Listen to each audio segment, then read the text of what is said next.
Hi, hey, ho, ha, he.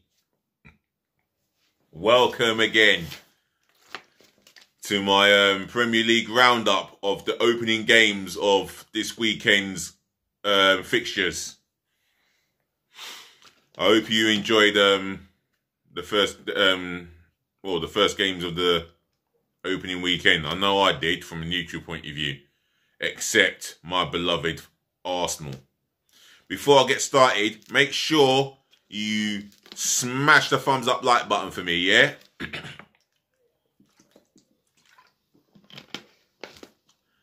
Leave your positive feedback in the comment section below. If you want to talk about your team, how your team performed, you want to talk about the dubious penalty decision at St James's Park that went against Newcastle but for West Ham, then leave it in the comment section below. Your opinions and views are welcome, etc. There's got to be some talking points of the Premier League fixtures. Whoever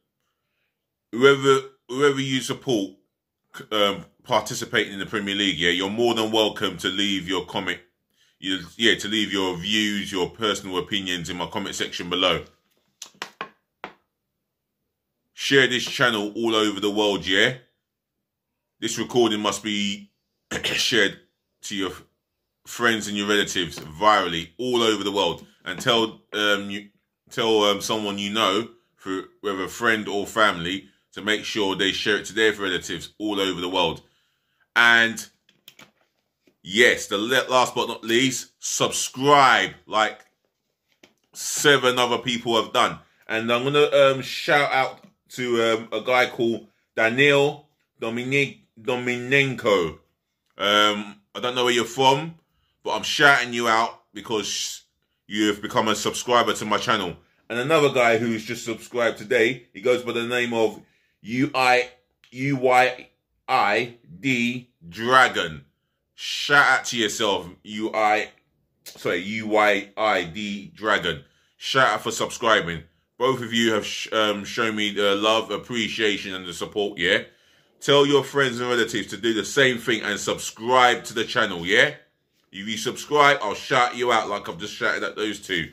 And I'll keep my promise and keep it consistently going, yeah? Daily as well, yeah? So, let's start off at the Community Stadium in West London, where I was at. Brentford V Arsenal. Premier League debut at home for Brentford. They hosted Arsenal. One thing I can say, why Brentford won the game, because they were hungrier. They wanted to win. They wanted the ball a lot more. That was obvious. They won every tackle that was asked of them. That was obvious. Like, for example, Mbumo and Ivan Toney caused our defence problems. For example, Ben White had a terrible time against Ivan Toney, who I rate very highly, a lot better than Tammy Abraham. I've said it here, and I've said it here on my channel. Chelsea fans, you might have a difference of opinion. That's what my comment section is there for. Leave it in there. They were everything as a cohesive unit Arsenal used to be. And from Arsenal perspective, poor. Lack of ideas, lack of leadership, lack of desire, lack of everything to win a football match. So well done to Brentford, which finished Brentford 2, Arsenal 0. Right. Brentford Arsenal fans, you're more than welcome to come into my channel and leave it in the comment section below. Positive feedback, of course. Your opinions, your thought, your reaction to the game in the comment section below. Manchester United v Leeds United, lunchtime kickoff. For me, I thought Manchester United looked everything like title contenders. The way they sprayed the ball about, 1 and 2 touches, controlled the midfield. McTominay and Fred were very pivotal in the way they dominated the game. And Bruno Fernandes, what a player, what a world-class player and a world-class number 10. For me, one of the best in the world in that position right now. If there's any arguments about that guy not being a world-class number 10, leave it in the comment section below. Leeds United, they stuck to their principle. They don't care about the opposition. They will continue to play that attacking style of football. That is Marcelo Bielsa's philosophy. It's obvious that he will not change his philosophy for nobody, regardless of the result, and getting a spanking yet again at Old Trafford. Fred even got onto the score sheet, and that is a goal that he deserved, because his hard work in the midfield, especially off the ball, was completely important to Manchester United. And don't get me wrong, McTominay had a very good game too. Pogba, 4 assists. I mean, who was your man of the match, Manchester United fans, in that game against Leeds? Leave it in the comment section below. Otherwise, it finished Manchester United 5, Leeds United 1. Chelsea versus Crystal Palace. Dominated by Chelsea, one-sided. I think Palace were lackluster, lack of ideas. Fitness looked below par. But then again, only time will tell if the Palace players are responding to Vieira's idea and his philosophy. It was a big beating. 3-0 it was. Pulisic on the score sheet. Lukaku is yet to make his debut. And I think Pulisic, Chalobah, great goal, great strike. And I can understand the emotions because he's been there for such a very long time. And to see him in that state, you know, that's a joyful emotion. That's joyful, full of emotions there for him. And I'm happy for him to get onto the score sheet as a football fan. Chelsea could have had maybe 5 or 6 goals on the day. They were so dominant, rampant. You know, you talk about leadership, desire, togetherness, a cohesive unit. Chelsea have got everything in abundance. They've got every one of those things in abundance, and hence the reason why they're going to be title contenders, just like Manchester United. Even Alan Shearer and I think Ian Wright tipped Chelsea, or I think Alan Shearer tipped Chelsea to win the league. They'll come close, I will warn you. They will come close. In other words, Chelsea 3, Crystal Palace 0. Next, Watford v Aston Villa. Great game down Vicarage Road. I mean, very entertaining, end to end. And I think Watford were worthy of their victory, especially their offensive display and performance. I mean, there was a guy called Seba and another guy making his debut, Emmanuel Dennis, got onto the score sheet. Nigerian international. And that's a Nigerian heritage. I'm proud to call him a Nigerian international. He looked everything of a handful. He never gave Villa's defenders any rest at all. And Ismail Assar, he was running Taggart down the wing, ragged, with that blistering pace of his. And then they had a player called Hernandez, who's been there since 2017 on 3 different loans. And he comes on in the second half and scores a scorcher of a goal. Well, mind you, the right back there, I'll be disappointed with him if I'm a Villa fan. He should show him down the line. He should not be having a shot from that range, especially knowing that he is strong on his right foot, comfortable as well. He should have sussed that out immediately. But there you go. But other than that, Villa tried to make a great comeback of it. John McGinn getting a nice goal from 20 yards out. Great strike on the side of his foot. A clumsy penalty conceded by the Watford defender on Traore, Bartra Traore. And Danny Ings he's come on as a substitute to make an impact, and he gets to take the penalty through the middle, 3-2 Watford, and they hang on to clinch 3 points. And it did finish Watford 3, Aston Villa 2. Everton v Southampton. Now, I think Southampton were obviously more of the happier of the 2 teams in that first half. Although Everton, I think they created chances. Benitez's first home league debut as manager, and I think Southampton have every reason to be more happier because they took the lead, and it was a deserved lead that they deserved to take, and it was a great finish by Armstrong, but a complete stupid mistake by Michael Keane. At that level, what the hell was he thinking? Everton fans, tell me, what was Michael Keane thinking of? What was he doing? I cannot understand. He gets himself intercepted by Che Adams and Adam Armstrong, one-on-one with the goalkeeper. He cannot miss the target, and what a fine finish it was for his Premier League debut. Second half, Everton turned it around completely, and I mean a different team completely. The equaliser was well deserved. Decore got onto the score sheet moments after the equaliser, and I believe Dominic Calvert-Lewin will go on to carry on his goal scoring spree for this season, just from last season as well. And Everton, they were just very dominant in that second half and worthy of their 3 points because of their performances in that second period. Otherwise, it finished Everton 3, Southampton 1. Leicester City versus Wolves, a game end to end. Adam Traore had Wolves' best chance, one-on-one with the goalkeeper. He's got to hit the target, and he doesn't. He side foots it past the far post, and it's not even hitting the post. I'm like, wow, you've got to be scoring them. And I mean, you've got to be scoring them. At the other end, Jamie Vardy showed him how it was done. Nice finish on the outside of his left foot, and he did mock the Wolves fans a bit. Ooh, yeah, we saw that, Jamie Vardy. That was a little bit naughty, wasn't it? If not very naughty. Leicester City fans, was that a bit naughty for him?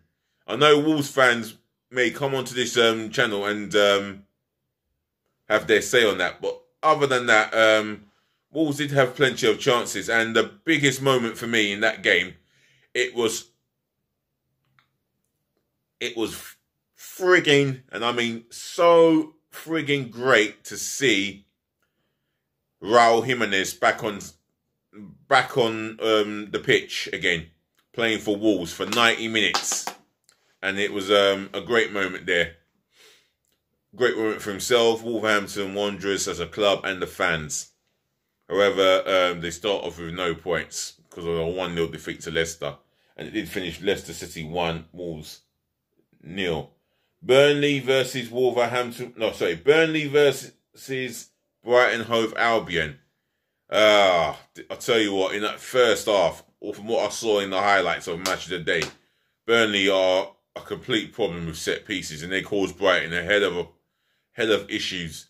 You can see they're physically demanding.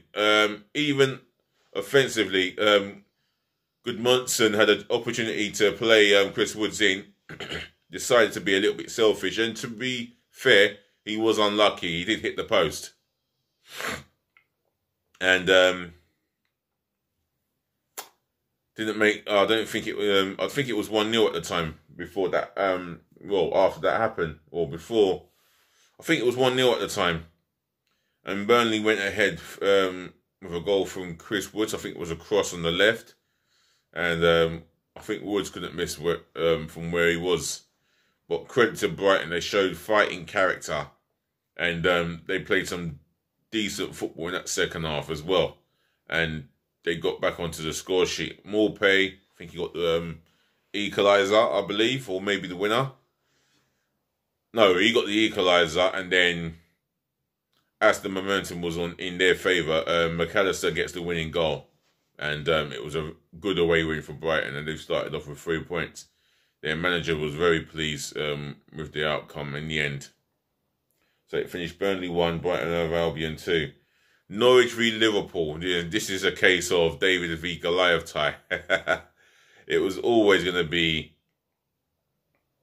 I think it was always going to be on Liverpool's radar to win that game. And yeah, they were outstanding. They'd done a professional job with goals from... I know Salah got the third goal. I think Diego Jota got the first goal of the game. And if I'm not correct, I think Firmino got onto the score sheet. He got the second goal. Liverpool were too quick for Norwich at times, too slick and dominant, especially in that midfield area. They've just lost Wijnaldum, but they've still got Fabinho, Henderson. They're both capable of doing the job. I mean, Milner, I think you had two attacking, Oxlade-Chamberlain, and Jurgen Klopp couldn't be any more pleased with his team performances. And as for Norwich, more defensive frailties. I mean, if they are to go down again, do they think about a new direction, maybe new management? Norwich fans, leave it in the comment section below. Otherwise, it finished Norwich City 0, Liverpool 3. Sunday's games now. There was only 2 games on Sundays. Newcastle v West Ham United. For me, a good game of football and a great example of how and why the Premier League is the most excited league in the world. And for me, it's a good advert for football as well. I mean, what a game. I mean, St. Maximin in that first half, I thought he was on point. Twisting and turning Declan Rice, an England international, inside out, made him look silly. Gets a cross in, and Callum Wilson he done what all number 9 should do. Gamble at the front post when the cross comes in, and he did that and gets his header in past Fabianski. But to West Ham's credit, their heads never dropped. They kept going. Cross on the left-hand side, from Cresswell. Well, it was a cross-come shot, and it crossed the line before Bowen can pull it in. My initial thought was, looking at it, the linesman VAR was going to disallow the goal, but the referee, I think he overruled VAR and gave West Ham the goal. And it was awarded to Cresswell. But soon again, Newcastle took the lead again, and Jacob Murphy with a header at the back stick. Cross from the left, and Jacob Murphy without getting challenged, was allowed to head the ball at the back stick without even jumping. And I'll tell you what, not just the Newcastle fans, but you hear the Man United fans as the goals went in. You heard all fans with a cheer, and I'll tell you what, football is good again. Half-time 2-1 to Newcastle, but West Ham came out and did what they were doing in the first half and just kept going to the point that they got the equaliser, but they still went 2-1 down at half-time. And think of change of direction, change of tactics, a change of strategy, and West Ham went on the rampant in the second half, and Ben Rama, I mean, from a neutral, I'm pleased for him to get a goal. West Ham fans would be delighted for him to get his first goal in the claret and blue colours. It was good work from Mikel Arteta, I think, and he assisted Ben Rama. And then the third goal was a penalty, and for me, never ever was a penalty. If you look carefully, Jacob Murphy has got some of that ball. And the way Fornells went down, it didn't feel so true. The referee gave it from his own initiative, and I thought justice would have been served as Woodward saved Mikel Arteta's penalty spot kick. But Shusek does what he's been doing from last season, arriving late in the box to score a goal. And not just a goal, he has scored goals from doing that every time he gets the opportunity.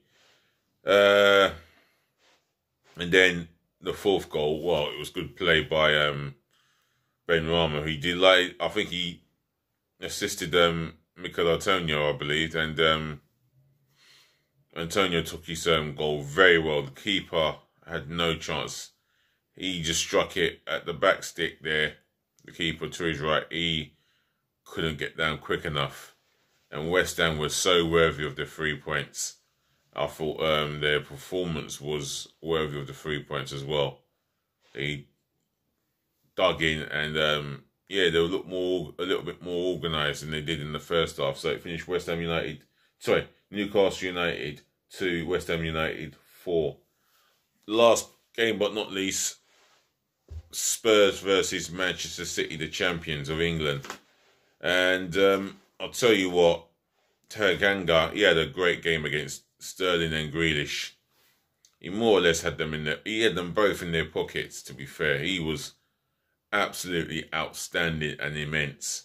But Tottenham were terrific as well. They allowed Man City to have the ball, but when Tottenham had the ball and broke, the movement was very praisable. And I'll tell you what, Son was always going to cause them a problem. And in that second half, he was the difference between the two teams. I mean, he's on the right, cuts inside, unleashes his left foot shot. And Ederson, yeah, he was a bit... Well, Ederson he was more of a spectator than a goalkeeper. And, well, at the back stick there, it was a fine strike, to be honest, from 20-odd yards out. And that was the difference between the two teams. Man City did press forward for the equaliser, but it just wouldn't happen for them. And I believe it's now the third league game at Tottenham's new stadium where they have not scored a league goal. I might be wrong here. If I am, then leave it in the comment section below. Otherwise, it is so great to see fans back at the stadium, home and away supporters, and long may it forever continue. I'm out of here. Ladies to the gentlemen, to the boys, to the girls, I want to thank you for watching. Thank you for tuning in. Thank you for listening. And saving the best to last, yeah? As I always say, proudly, thank you all for putting up with me. I really appreciate the love and the support. Other than that, be good to your friends, be good to your family, be good to yourselves. Take care. Enjoy your day. And I do hope to come back later on this evening with another football content. Otherwise, you enjoy yourselves, yeah? Do right by you. Peace, love, and bless again, as always. And I apologise for no show from yesterday, yeah? If you've not seen my last video, check it out, yeah? My apology to all football fans who did not see me do another single football video yesterday. But I'm doing one now, and I'm obviously happy, as I'm always happy. Have a great day. Do remember to like, comment, share, and keep subscribing to the channel, yeah? Spread the love all over the world, yeah? Smash that subscribe button left, right, and centre galore and passionately. Just like UYI D Dragon and Daniel Domnenko. I want to see more subscribers after this. I'm out of here. Be nice. Please be nice.